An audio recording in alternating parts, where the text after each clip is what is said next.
Student.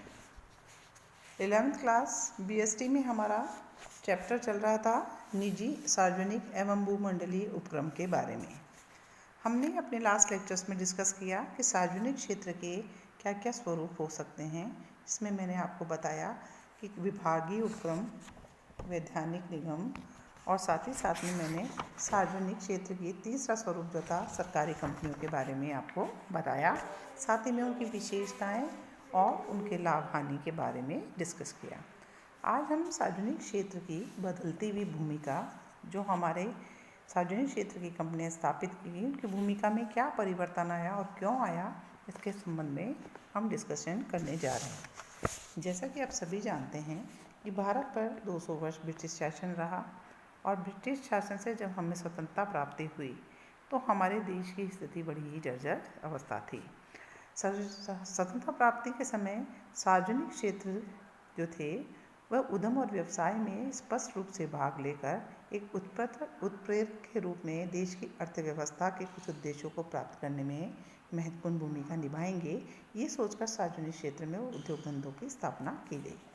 उनसे ये उम्मीद की गई कि वे अर्थव्यवस्था के अन्य क्षेत्रों के लिए एक आधारभूत ढांचा तैयार करेंगे और महत्वपूर्ण क्षेत्र हैं जिससे देश की अर्थव्यवस्था में सुधार हो सकता है, उसमें अपना पैसा निवेश करेंगे। आप सभी जानते हैं कि किसी भी देश की अर्थव्यवस्था को सुदृढ़ बनाने के लिए भारी निवेश की आवश्यकता होती है। तो जिन परियोजनाओं में भारी निवेश की आवश्यकता थी और जिनमें उनके सफल होकर फल प्राप्ति की अवधि बहुत लंबी थी, उन क्षेत्रों में जो हमारे निजी क्षेत्र के जो उद्योगपति थे वह पैसा लगाने में या निवेश करने में इच्छुक नहीं थे। यही कारण था कि सरकार ने मूलभूत ढांचे के विकास करने के लिए और अर्थव्यवस्था के लिए आवश्यक वस्तुओं और सेवाओं को प्रदान करने का दायित्व अपने ऊपर लिया।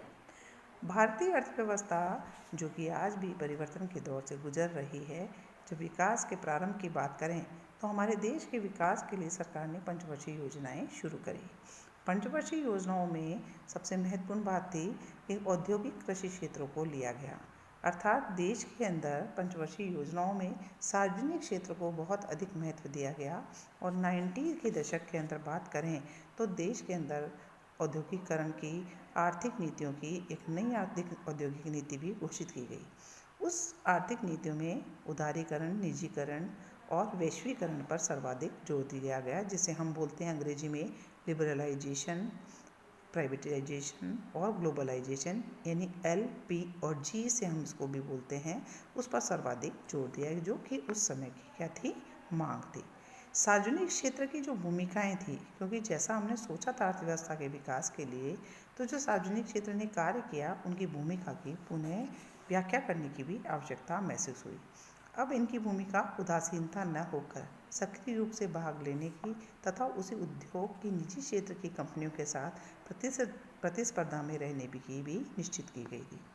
साथ ही साथ घाटे और निवेश पर प्रतिफल के लिए उन्हें उत्तरदायी भी ठहराया जाने लगा था। सार्वजनिक क्षेत्र का कोई भी उद्यम निरंतर अगर घाटे में चल रहा है तो उसकी पहचान कर उसे औद्योगिक वित्त एवं पुनर्निर्माण बोर्ड को प्रेषित किया जाता है, ताकि वह उसके संबंध में बहुत सारे निर्णय ले सके, अर्थात उसकी काया पलटे। अन्यथा अगर वह सुधार नहीं हो सकता है, यानी वह ठीक नहीं हो सकता है, तो उसे क्या कर देना चाहिए, बंद करना चाहिए, क्योंकि नुकसान उठाकर देश की अर्थव्यवस्था में सहयोग नहीं कर सकता। तो ऐसी रुग्ण इकाइयाँ हैं जो बीमार हैं और जिनका कोई लाइलाज है, तो ये जो बोर्ड है हमारा औद्योगिक वित्त निगम, औद्योगिक वित्त एवं पुनर्निर्माण बोर्ड, वह उसकी जानकारी लेकर उसे बंद करेगा।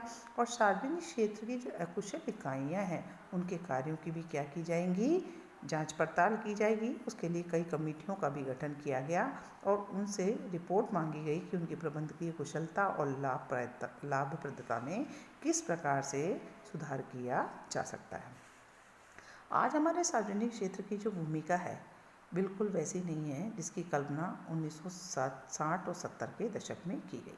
आज हमारे सार्वजनिक क्षेत्र की बदलती भूमिकाओं में आज हम पहला पॉइंट पढ़ने जा रहे हैं कि आप सभी जानते हैं कि सार्वजनिक क्षेत्र को देश के अर्थव्यवस्था के विकास के लिए किया था। लेकिन अर्थव्यवस्था के विकास में सबसे इम्पॉर्टेंट चीज़ें क्या है? पहली कि मूलभूत ढांचे का विकास हो।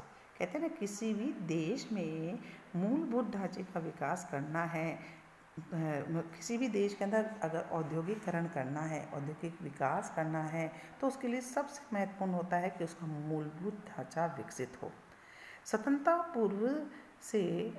स्वतंत्रता के पूर्व आधारभूत ढांचे का विकास नहीं किया गया था, इसलिए औद्योगिकरण की जो नीति थी यानी उद्योग धंधे हमारे जर्जर अवस्था में थे। औद्योगिकरण की प्रक्रिया को जब तक हम सक्सेसफुली ऑपरेट नहीं कर सकते, जब तक आपके पास परिवहन, संचार, ईंधन, पावर, मूलभूत एवं भारी उद्योगों को जीवित नहीं रख सकते हम इसके बिना। निजी क्षेत्र इसी कारण क्या करते थे, क्योंकि इन सब चीज़ों को अंदर बाहरी इन्वेस्टमेंट भी होता था और ये चीज़ें डेवलप नहीं थी, इस कारण वे किसी भी रूप से इसके अंदर पैसा लगाने में भी इंटरेस्ट नहीं होते थे। साथ ही साथ मूलभूत आवश्यकताओं में न तो उनके पास प्रशिक्षित कर्मचारी होते थे, न पर्याप्त धन होता था, इसलिए वहाँ पर वह उसमें पैसा बाहरी उद्योगों में निवेश नहीं करते थे, जो कि अर्थव्यवस्था की मांग थी कि इस तरह के बाहरी उद्योगों की स्थापना की जाए। अब ये कार्य कौन करा? ये कार्य करती है हमारी सरकार, जो भारी पूंजी जुटा सकती है, औद्योगिक निर्माण में समन्वय स्थापित कर सकती है, टेक्नीशियन पर प्रशिक्षित कर्मचारियों को प्रशिक्षण देना, रेल, सड़क, समुद्र, वायु, परिवहन, ये सब सरकार के उत्तरदायित्व थे। इनके विस्तार और औद्योगिकरण में भारी योगदान रहा है और इनको भविष्य में आर्थिक विकास भी इन्होंने भविष्य में के आर्थिक विकास को भी सुनिश्चित किया है। सार्वजनिक उद्यमों को कुछ ही क्षेत्रों में व्यवसाय करना था। जो क्षेत्र थे जिनमें उनको पैसा निवेश करना था, वे क्षेत्र कौन से थे? पहला, मूल क्षेत्र के लिए आधारभूत ढांचा तैयार करना, जिसके लिए भारी पूंजी निवेश, जटिल और आधुनिक तकनीकें, बड़े और प्रभावी संगठन ढांचे, जैसे हमारे स्टील संयंत्र, स्टील प्लांट है, जैसे आपने देखा होगा टाटा स्टील कॉरपोरेशन है ना, भारतीय स्टील है, भेल जिसको हम बोलते हैं, बिजली उत्पादन के संयंत्र हैं, नागरिक और उड्डयन हैं, रेल, पेट्रोलियम, राज्य व्यापार, कोयला आदि की आवश्यकता होती है। दूसरा है उस मूल क्षेत्र में निवेश करना जहां निजी क्षेत्र के उद्यम अपेक्षित दिशा में कार्य नहीं कर रहे थे, अर्थात जहां पर निजी क्षेत्र पैसा लगाने में इंटरेस्टेड नहीं थे, जैसे रासायनिक, खाद, दवा उद्योग, पेट्रो रसायन, अखबारी कागज़, मध्यम और भावी इंजीनियरिंग से रिलेटेड जो उद्योग थे उसमें निजी क्षेत्र नहीं कार्य कर रहे थे, तो उसकी आवश्यकता थी। और तीसरा था जिनमें बहुत भारी मात्रा में पैसों का निवेश होना था, जैसे कि होटल परियोजनाएं, प्रबंध सलाहकार संघ, एजेंसी, वस्त्र उद्योग, ऑटोमोबाइल। इन क्षेत्रों में सरकारी उद्यमों को क्या करना था? व्यवसाय करना था और पैसा निवेश करना था, ताकि मूलभूत ढांचे को विकसित किया जा सके। ठीक है, नेक्स्ट जो आता है वो है हमारा क्षेत्रीय संतुलन। सभी क्षेत्रों और राज्यों का संतुलित विकास करना और क्षेत्रों के बीच की असंतुलित यानी असमानताओं को दूर करना भी सरकार के लिए एक चैलेंजिंग जॉब था। ठीक है, स्वतंत्रता से पूर्व अधिकांश औद्योगिक विकास कुछ क्षेत्रों तक ही सीमित था, मतलब कुछ क्षेत्र हमारे डेवलप थे और कुछ क्षेत्र बहुत ही अपेक्षित थे, उनमें कोई डेवलपमेंट नहीं था, जैसे कि बंदरगाही शहर। 1951 के पश्चात सरकार ने अपनी पंचवर्षीय योजनाओं का निर्माण किया, तो उसमें निश्चित किया कि उन क्षेत्रों पर अधिक ध्यान दिया जाएगा जो क्षेत्र अपेक्षित हैं, पिछड़े हुए हैं। इसीलिए उन्होंने सोची समझी योजनाओं के अनुसार सार्वजनिक क्षेत्र के अंदर उद्यम स्थापित किए गए। औद्योगिक विकास को गति प्रदान करने के लिए पिछड़े क्षेत्रों में स्टील के 4 प्रमुख संयंत्र स्थापित किए गए। संयंत्र स्थापित करने का एक उद्देश्य था लोगों को रोजगार दिलाया जाए और सहायक उद्योगों को विकसित करने के लिए उन्हें स्टील प्लांटों की स्थापना की गई। इन उद्देश्यों को बहुत सीमा तक प्राप्त भी कर लिया गया, लेकिन फिर भी अभी बहुत कुछ करना बाकी रह गया था। योजनाबद्ध विकास का मुख्य उद्देश्य था पिछड़े क्षेत्रों को विकसित करना, यानी देश के अंदर जितने भी क्षेत्र होते हैं, अगर वह सब मिलजुल कर आगे बढ़ेंगे, सबका क्षेत्रीय संतुलन के अनुसार विकास होगा, तो देश आर्थिक तरक्की को प्राप्त करता है। इसीलिए देश में क्षेत्रीय संतुलन को निश्चित किया जा सके, ये कार्य किया गया। इसके लिए सरकार ने पिछड़े क्षेत्रों में नए उद्यमों की स्थापना करना प्रारंभ किया। साथ ही साथ पहले से उन्नत क्षेत्रों में निजी क्षेत्र के कुकुरमुत्ते की तरह हो रही वृद्धि को भी रोकने का प्रयास किया, यानी जो निजी क्षेत्र एकाधिकार कर विशेष क्षेत्र में कार्य कर रहे थे उन पर भी रोक लगाना आवश्यकता, और उसी कारण उन्होंने उन पर रोक लगाते हुए पिछड़े जो क्षेत्र थे उनमें अपने उद्योग धंधे स्थापित किए। तीसरा पॉइंट जो आता है बड़े पैमाने के लाभ। आप सभी जानते हैं कि भारी पूंजी वाले बड़े पैमाने के उद्योगों की आवश्यकता होती है। वहाँ बड़े पैमानों के लाभ प्राप्त करने के लिए सार्वजनिक क्षेत्र ही आगे है।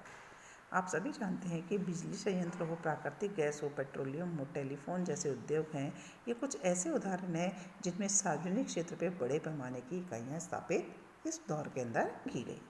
इन इकाइयों का मितव्ययता से परिचालन किया गया और जो कि उस समय की मांग थी, जो सरकारी साधनों और बड़े पैमानों के उत्पादन से ही संभव हो पाया था।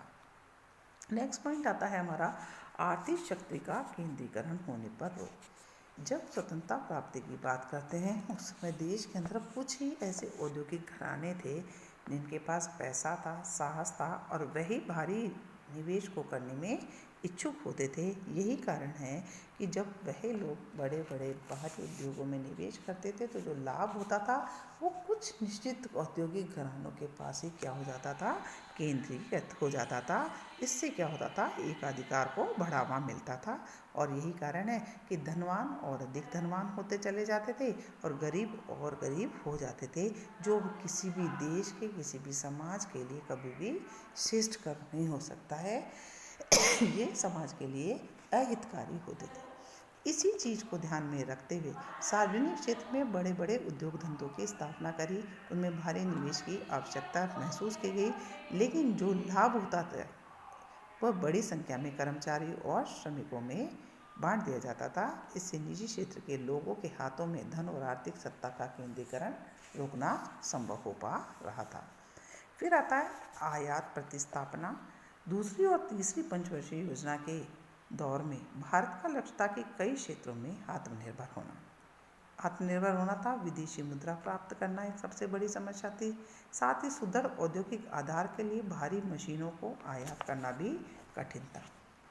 यह समय था जब सार्वजनिक क्षेत्र की कंपनियों में भारी इंजीनियरिंग उद्योगों की स्थापना की, जिससे उसकी आयात की आवश्यकता की पूर्ति भी हो सके। इसके साथ राज्य व्यापार निगम, धातु एवं व्यापार निगम जैसी सार्वजनिक क्षेत्र की कंपनियों ने देश में विदेशी व्यापार के विस्तार में भी क्या निभाई, महत्वपूर्ण भूमिका निभाई। आज हम ये इतने पॉइंट पढ़ेंगे। नेक्स्ट जो हमारा पॉइंट है वो काफ़ी बड़ा है, जिसमें हम 91 की सार्वजनिक क्षेत्र से संबंधित जो नीतियाँ बनाई गई वो एक बहुत इंडिविजुअल पॉइंट है जिसको हम बड़े मात्रा में डिस्कस करेंगे। आप सभी इसको ध्यानपूर्वक पढ़ें और उसको नोट्स में भी करें। Thank you very much.